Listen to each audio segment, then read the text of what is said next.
દાહોદના લીંબડી પોલીસની હદમાં લીંબડી પોલીસ દ્વારા હાલમાં ગ્રામ પંચાયતની ચૂંટણી આવી રહી છે તેને અનુલક્ષીને વાહન ચેકિંગ હાથ ધરવામાં આવ્યું હતું। તે દરમિયાન પોલીસને જોઈને બુટલેગરે ફરાર થવાનો પ્રયાસ કરતા લીંબડી પોલીસે તેનો પીછો કરી તેને દબોચી લીધો હતો।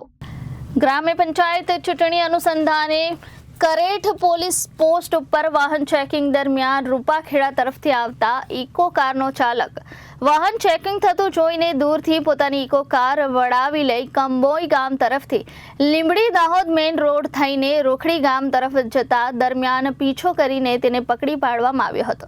તપાસ કરતા ઇકો કારમાં ચાલક આરોપી રાજેશભાઈ મનસુખભાઈ ચારેલ ના કબજામાંથી મોન્ટ્સ બિયરના ટીન 312 અને બેકપાઇપર વિસ્કી બોટલ નંગ 48 મળી કુલ 44,40,000 ના દારૂ, મોબાઈલ ફોન કિંમત ₹500, ઇકો કાર 5 લાખ મળીને 54,04,540 નો મુદ્દામાલ કબજે કરી આગળની કાર્યવાહી હાથ ધરવામાં આવી છે।